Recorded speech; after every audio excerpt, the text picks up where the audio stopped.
শোন, এইসব আমার বুঝেছ, আমার বোঝা শেষ, যা বোঝা আমি বুঝতে পারছি। এই যে সুন্দর প্রতিযোগিতা, এটা আর হবে না। মনে রাখ যে এই প্রতিযোগিতা একদম ভণ্ড, শেষ। কি করলি তুই? ওরে ভাই কি কবি আবার বাসু ভাইয়ের কাছে পুলক ভাই আসলি বাসু ভাই কেমন লেটায় পড়ে, কিছুই কভার পারে না। অসম্ভব। বাইচে থাকতে তুই তমাল আর আমি জুম্মন বাইচে থাকতে এটা কোনোদিনও হতে দেবো না কলাম। ওরে বাপ রে বাপ, ওই সময় তো একদম কোনো কথা মুখী আসলো না। তমাল একটা কাজ কিন্তু করা যায় রে। কি? রিমি আর মিতু আমাদের হাতে আছে না, হ্যাঁ, তাদের দিয়ে কিন্তু একটা সিস্টেম করাই যায়। চিন্তা করে দেখতো। রে বাবা রে, তোরে তো আবার কি ভালো লাগছে রে। পাই গেছি আইডিয়া।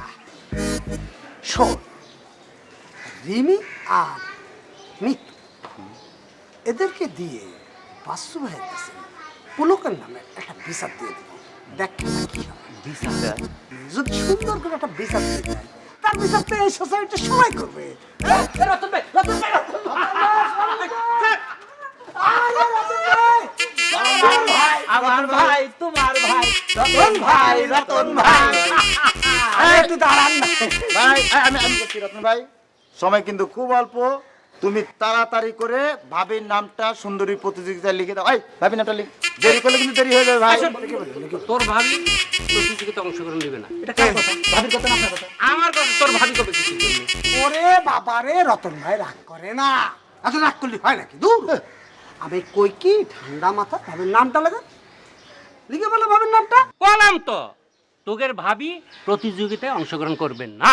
ওরে ভাবি এত না না করছেন কিছু, ভাবি যদি একবার মিস হয়ে যায় এই আমলা পাড়া, তাহলে আপনার অবস্থান কই যাবে আপনি চিন্তা করে দেখছেন? ওরে বাবা, মিস আমলা পাড়ার হাসবেন্ড, মিস আমলা পাড়ার হাসবেন্ড, মিস্টার আমলা পাড়ার রতন।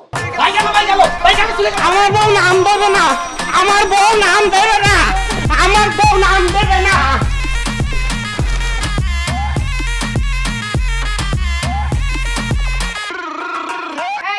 এই কিরে, এতক্ষণে বাড়ি ফেরার সময় হলো? এই সারা দিন ধরে না খেয়ে হাবিজাবি করলে কি চলবে?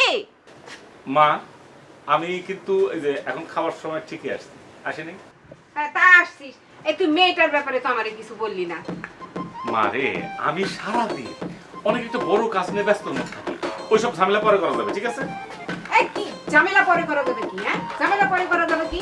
পাত্রীপক্ষ কি বসে থাকবে পাত্রী নিয়ে? হ্যাঁ, তারা তো একটা হা না কিছু শুনবে নাকি?